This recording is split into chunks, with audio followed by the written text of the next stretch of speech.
what's your overall assessment of how the season's gone so far? It's okay. 4-2. 4-2, right? 4-2. So, I mean, we got some things to work on. I mean, it's early. So, I guess that's how you look. That's how you look at it. It's early. Early in the season, we got a lot of things to work on. I want to say we had the same record at this time last year, if I'm not mistaken.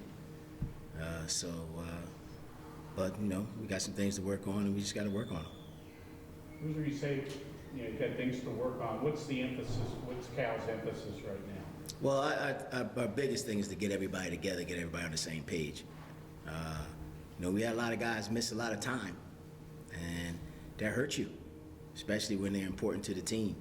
So, you know, biggest thing is let's just get all on the same page. Let's get back to, you know, taking care of some of the details that we sort of missed from guys being out and all those things like that. I think Cal did a great job of having guys understand, hey, this is how we got to get back to doing things we want to do, and just really getting guys back in tune with each other.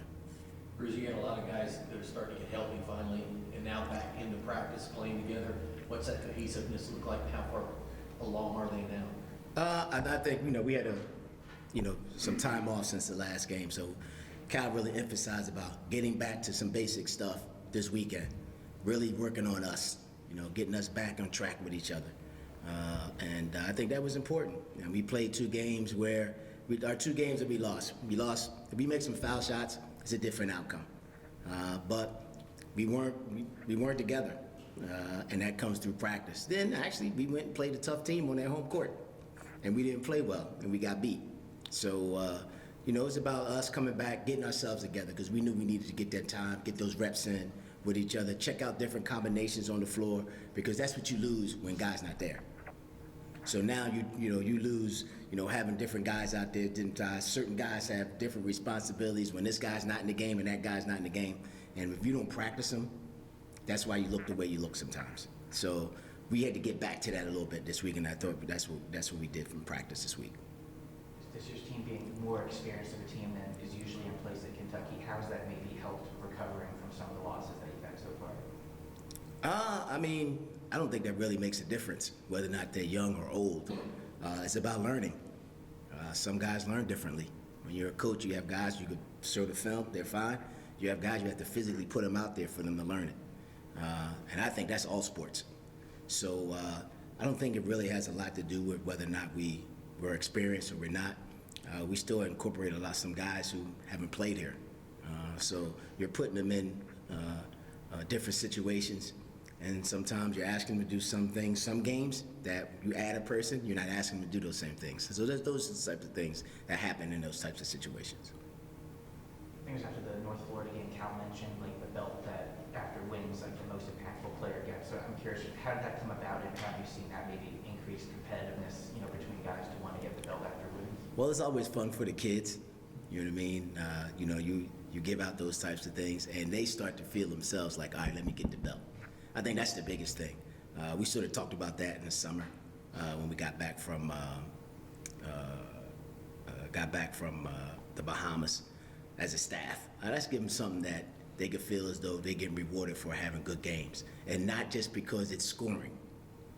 Like the most impactful goes along with other things, rebounding, assists, steals, whether or not you're in the right places at the right time, those types of things like that. So that's pretty good. And I think the kids, they love that type of stuff. So if you look around sports, a lot of people are doing it. I actually did it a lot in the pros. Pro sports are starting to do the same thing also. So that's one of the things that we looked at. So I think that'll help out. It'll be a good contribution to our mental state going into games. I guess who decides it? Is it Cal? Is it you guys as a staff? No, the staff does. You know, so the staff goes in. It's kind of quick, but we go and we talk about what we think is most impactful. Bruce, what have you seen from Kason Wallace so far? I mean, he's been good. Same thing you guys been seeing. So he's been good for us. Still a freshman though. You know, he still goes out there at times and makes his freshman mistakes. He's a guy that can be in the wrong place sometimes. But, I mean, his effort is unbelievable, his toughness. And he's learning. He's going to get better. But you're talking about putting a great effort out every time and doing the things you ask him to do. I mean, he does an unbelievable job of it. And that's why he's one of the best freshmen in the country. His motor is unbelievable. But like I said, he's still young and he's still got to learn some things, but he comes in every day, he's trying to get better. So we know he's going to be even better than he is right now.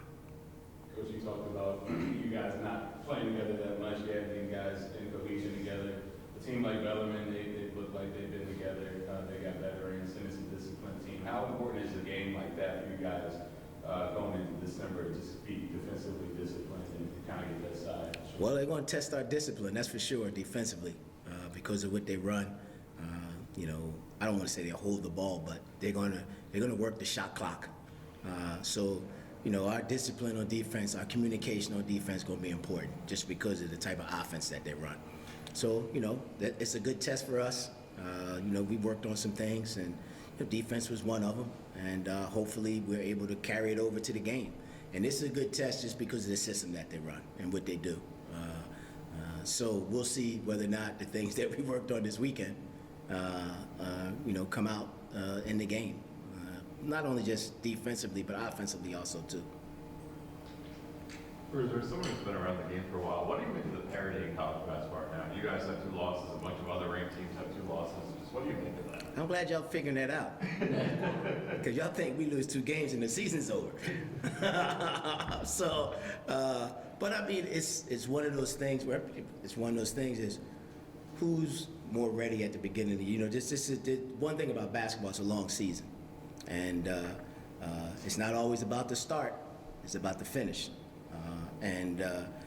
As the season goes on, you try to get better. That's one thing about basketball, because you have so many games to try to get better at. So when you look at it, hey, we always talk about this. We beat Kansas and North Carolina by a combined 50 points last year. They played for the national championship. We talk about that all the time, about how when you looked at those teams, everybody talked about how they were going to struggle. Those guys ended up playing for the national championship. Kansas won it. So it's about us progressively getting better every game, progressively getting better in practice every day. And you see that in some of these things. Some of these teams that didn't look good now, they'll look good later. That's the coach's job, to figure out what's the deal and the moving forward. I remember after we beat Carolina, they were killing Hubert Davis at North Carolina. Then all of a sudden, he's the greatest guy in the world because his team played for the national championship. But, that's how it goes. That's fans. That's what fans do. But in the end, it's about trying to progressively get better. And sometimes it takes time. Cal warned you, because one of the things he saw for not having guys out there was, man, we don't have the people out here that we've been having. And your practices look different.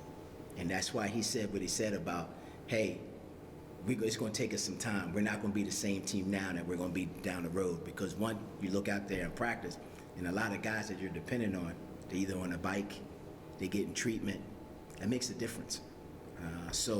There's a lot of good games. Some teams surprise some teams, but it's all about progress. You start getting in the middle of January, heading towards February, then you'll see what teams have done that and how good they're doing. Bruce, you guys played Gonzaga, Michigan State, Michigan, Kansas, UCLA. I know it's Bellarmine. I know they beat Louisville. How do you convince these kids that this is Bellarmine? You've got a K on. They're going to come after you. One, we know the teams that from the state gonna play us like, I think we've watched. One of the things the kids do, they watch the games, so they know that coming in, we better be on top of our game. They've been in, although they've lost some games, they've also been in games with teams. So, and we know coming in here, it's gonna be a little different. And even the teams that's not Bellarmine, Michigan State and Gonzaga, they played well against us. So we know every night that a team, because we're Kentucky, that they're gonna come to play against us every night. So, but we know we better be ready for these teams, and I think we've been good in these types of games. Bruiser, you and Coach Cal go back to UMass together. How much have you seen him grow as a coach to the point he is now? The guy's in the Hall of Fame. I didn't think he was going to be in the Hall of Fame when I was with him at Massachusetts. But he is in the Hall of Fame, so you saw his growth. But I think, Cal does what a lot of coaches don't do, and that's that he changes with his teams. And that's hard for coaches, especially when you're a college coach. You usually have your system. And although Cal has a system, I think he does a great job, and that's why he does a good job with bringing in young players and having them have success, because he does a great job of adapting to the people that are out there on the floor for him. I think that's the biggest thing, and that's hard for coaches. Believe me, me myself. You know, you want to be able to do things a certain way. Now you try to recruit to that, but I think Cal does a really good job of just having a team and putting it together. And I think he makes the adjustments as you go along, depending on what the players that he has out there. So it's not necessarily just a system that goes on, because he still has a system, but he does a great job of adjusting his players within the system so they can perform better. Bruiser, what kind of role do you see Damian having on this team over the course of the season? And just what has his adjustment period been like since coming back? I mean, it's tough. I mean, when you go through a situation like that, even as a coach, how do you deal with it, with him? So we just tell him, take your time. You know what I mean? Take your time. We know athletically what he does and what he can do. Just ease your way back. You know what I mean? A little bit of it is you got to get a little focused. What happened to him is tough for adults. So, you know, it's, you know, you're asking for him to do something. Okay, go, just turn it off and go out there and play good basketball. That's hard. I mean, that's hard. And our thing to him and Cal's thing to him has always been, take your time, work yourself back, get yourself comfortable, and I think gradually you'll see him starting to come back. Anything else? Awesome. Thank you, guys. Good? That's it, Dad? All right. Thank you. All right.